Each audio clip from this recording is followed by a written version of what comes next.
I'm no stranger to some super meta builds in Destiny, but eventually you want to see what else is out there.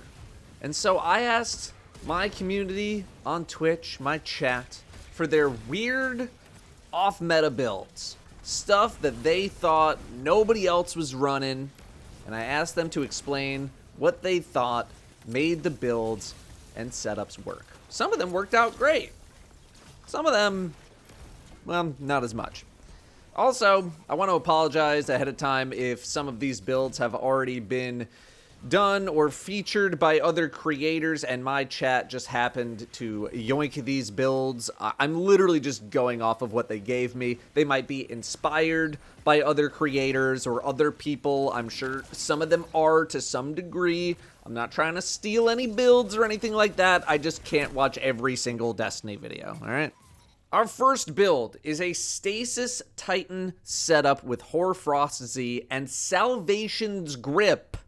Yeah, that's Salvation's Grip. The entire point of this build is to just spread crystals as much as possible and go shatter crazy. Add on top of that Diamond Lance, and basically every enemy should be frozen as long as you have the ammo for it. Stasis Titan is something that I used to play quite often a couple of years ago, but I never really took advantage of something like Salvation's Grip, although to be fair, Salvation's Grip, when I was playing Stasis Titan, was quite literally the worst exotic in the game. Nowadays, after its big buff, it creates considerably more crystals when you charge it up and unleash a shot. Aspects are Diamond Lance and Tectonic Harvest. The fragments were just anything built around shattering crystals or having crystals up. I'm not the hugest fan of the Titan Melee, but I can confirm you'll be making a ton of stasis shards, so if anything, you just use it for some movement. I think this setup was pretty fun for what it is, just a different way of slaying out some enemies. I'm willing to bet not many people are playing even a meta Stasis Titan build to begin with, much less one that incorporates Salvation's Grip. This is not a build I would be taking into super high tier content. This is a coil and chill type build. Pun not intended. No, you know what? F you. It was intended. You basically want to just spam your abilities and your weapons as much as possible to create as many AoE explosions as you can do without crashing your game. We also have a headstone weapon for more crystal generation and a 1-2 punch shotgun to try to deal with some bigger targets who aren't as susceptible to stasis crystal damage.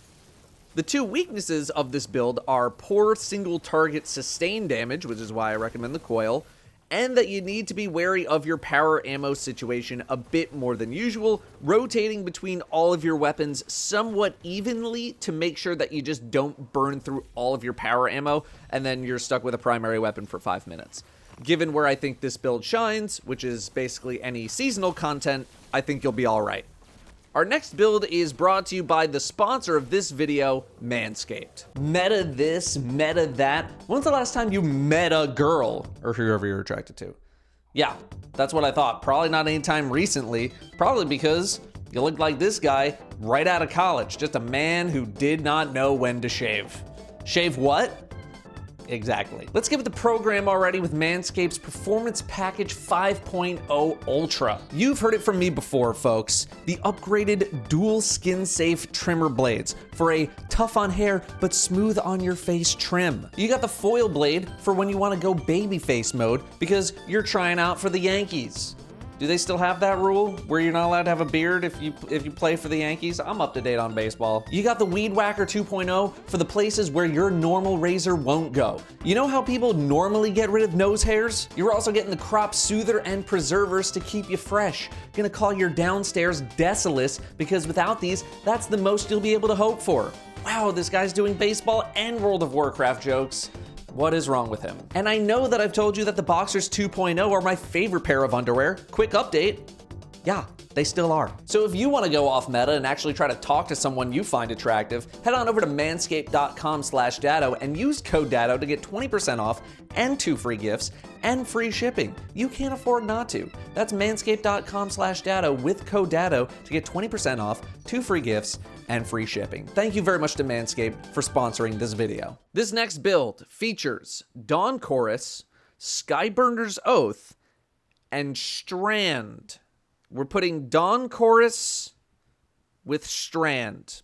This is one where I was definitely raising some eyebrows. I'm talking literally shaving them off and then redrawing them on my forehead raised. The concept here, according to the viewer, is to utilize the faster than usual melee regen speed on the first melee charge, because you have 3 charges, to apply Unraveling to big targets to make them go down faster. Dawn Chorus improves your Scorch and gives you melee energy on Scorch damage ticks, which is where Skyburner's Oath comes in. We combine this with any other melee regen effects to give us Unraveling on a big target as often as we can to help take them down faster. Now, in theory, I get it. I understand. In practice, this was not nearly as juiced as I wanted it to be. The person that sent this to me also said that it worked a bit better with last season's artifact, and that it also works a bit better in GM content, whereas I only played around with it in the Legend campaign. I just have to restrain myself so much more than I'd really like. The melee regeneration from the Scorch from Dawn Chorus is just a bit too slow for my liking, and also needing to leave 2 of your melee charges untouched also feels a little bit weak. I tried swapping in Polaris Lance, but the problem is that by the time you're getting to a point where you can actually proc Scorch from using Polaris Lance with this season's artifact, everything's already dead. So you might as well just build fully into Polaris Lance usage versus this Unravel Scorch situation. But I'm still going to give you some points for trying to come up with something unique, because that's the entire point of, what you're watching. This next build is a Khepri's Horn setup on a Void Titan.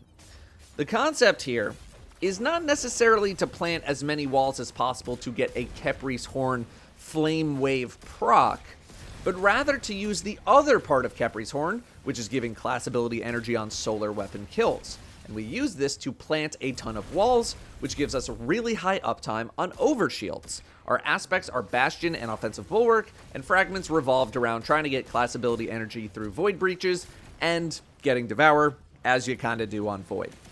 For the more defensive-minded player, I can see this being pretty nice. I know there are many players who like to do Rift Spam, Wall Spam, they like to feel safe, they like to play without, a ton of aggression, playing back, Scout Rifle, Pulse Rifle type play. To me, all this build did was just highlight how absolutely dog crap Khepri's Horn still is. Like, can this thing get any more love whatsoever? One dinky little flame wave that goes out and back. Give me like a wall or something. Also, maybe a little more damage. I also wasn't getting back as much class ability energy as I feel like I should have been getting, which is another reason why I think I was let down by the setup. It just felt like I needed too many kills. It's tough for me to personally just ignore the Flame Wave part of Khepri's Horn. I wanted to include it in basically every activation, which kind of goes against the main point that the viewer set up for this build, which was just get over shields and be safe. I was whelmed by this setup in practice, but I do think some overshield enjoyers will get a kick out of this setup. This next Hunter build is maybe not the most unique thing in the world, but it is definitely something I would consider off meta after seeing a few Buried Bloodline Renewal Grasp setups suggested, which I did cover on the channel already in my Buried Bloodline video. This build uses Mask of Bacchus, Veriglaw Curve, and other Arc and Stasis weapons to take advantage of the weapon surge bonus from Mask of Bacchus, while also doing as much as possible to regain your dodge ability to gain the benefits of Bacchus again. Aspects were Grim Harvest and Touch of Winter, with Fissures, Rending, and Refraction I think being staples. The other 2 fragments are very, very flexible. I really enjoyed using Veriglaw Curve just as is when it came out in Season 20, but it was bugged in that it wasn't working with Whisper of Fissures, which is kind of a big deal because that's the fragment that makes Stasis Crystals go boom, but even bigger. That bug has been fixed. I think it got fixed a while ago, and to my complete non-surprise, this bow is even better now. The setup that was suggested was Verglas, Indebted Kindness, aka the rocket sidearm, and Cold Comfort, the stasis rocket, of which I was fortunate to actually have a good one with bait and switch. And yeah, this build slays out pretty hard. It turns out when you use good guns and a good subclass configuration, good things are going to happen. It has GM potential this season as well, with Unstoppable Bow and Anti-Barrier Sidearm, and Crystals can freeze for even more unstop or just general crowd control. You could use this in the coil, you can use this in other seasonal activities, you can use it pretty much anywhere. I don't think there are really any significant weaknesses here, like in some of the other builds showcased. Maybe just the inherent weakness of like bows being slow, but that's really about it. This next build utilizes the newly buffed Peregrine Greaves and Heart Shadow. I'll explain. This build is focused entirely on the destruction of champions and high health enemies through stealth. Peregrine Greaves now deal like 1,000% bonus damage to champions, more specifically mini bosses, and I did a quick showcase of them at the beginning of this season showing off their power. What this build does is turns you into an invisible nightmare that champions cannot detect. We're on Void specifically for invisibility, not overshields. A Titan with an overshield will clobber a champion, but we don't actually want to kill the champion outright. We want to bring it to finisher range because with Echo of Obscurity, we go invisible after a finisher. So you want to go from champion to champion, hitting finishers to stay safe after you bop them with your melee attack. What Heart Shadow does is gives a little bit of an insurance policy to our invisibility, letting us go invisible on demand and or providing the weakness debuff on a target in case we need a little more oomph. You hit the target with Heart Shadow, which turns you invisible. You run around like an idiot for a couple of seconds. You smack a champion with the shoulder charge. You hit the finisher, and then you're on to the next target. I love the idea of including Heart Shadow in this rotation because I don't know of anyone using Heart Shadow pretty much at all. I gave it a review a while back, and part of the problem was that it needed to use too much ammo, and it was too slow for it to be a good damage weapon. But when you can use it as a setup tool or a debuff tool, and then have your damage come from other sources, now we're starting to see it shine a little bit more. But if you do need a decent amount of damage, you can use it as a damage weapon because, you know, swords are kind of good. This gives more longevity to the build because you won't be at the mercy of power ammo that often. I love the idea of a Titan stealth assassin. Putting on Peregrine doesn't automatically make you an off-meta hero, but putting a fun spin on the idea with Heart Shadow, that's a nice touch. Now, I know it's been all PvE up to this point, but the final build is a PvP-focused setup using Astrocyte Verse and Ruinous Effigy. The concept of this build is to get a kill with Ruinous Effigy, create a transmutation ball by killing someone, grabbing the ball, blinking on top of someone or multiple someones, and then dunking the ball, hopefully killing people in the process. That's the whole game. There are aspects and fragments to go with the rest of the setup, depending on how you want to play and what your preferences are, but the majority of your time will be spent focused on trying to dunk on people, literally. I played 3 games with the setup. The first one did not go well, but I was also fighting against multiple stream snipers, as evidenced by the fact that y'all clip every single time you kill me in a PvP match. You don't even try to hide it. God, you're cringe. But also, it was my first time using this setup. It was on a map that I would call less than ideal for this setup. And it was also my first time unironically using Blink in PvP. And if we take another step back, probably Destiny 2 as a whole. I was able to secure 1 dunk kill pretty early on, but that's all I really got. The second game was on Widow's Court, and I don't think I need to explain why this is a terrible map for this build. The final game was on Pacifica, and this map is ideal for dunks, as it's very close quarters, there aren't super unforgivable choke points, and there are many opportunities to surprise your enemies. And this map, it's kind of where it popped off.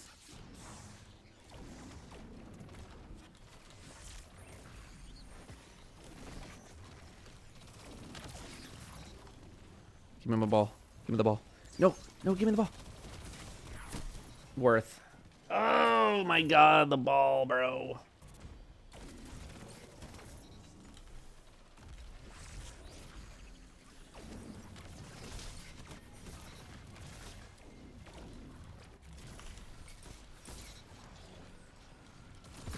Dude, how many people? Someone else shoot, for the love of God.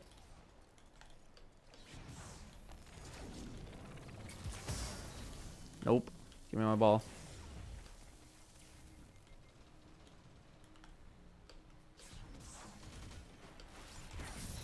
Ooh!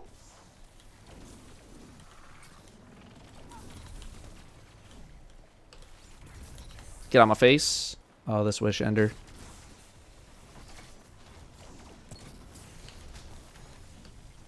My ball? I don't think I'm gonna make it at A in time.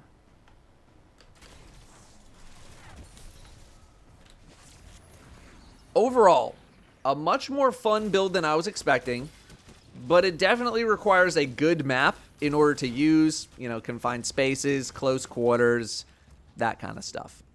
Let me know what your favorite build from this video was, and let me know if you have a weird off-meta build of your own. Perhaps we'll do another showcase of builds if there's enough interest. I mean, you know, what else we really got going on right now, you know? Thank you very much for watching. I'll see you next time.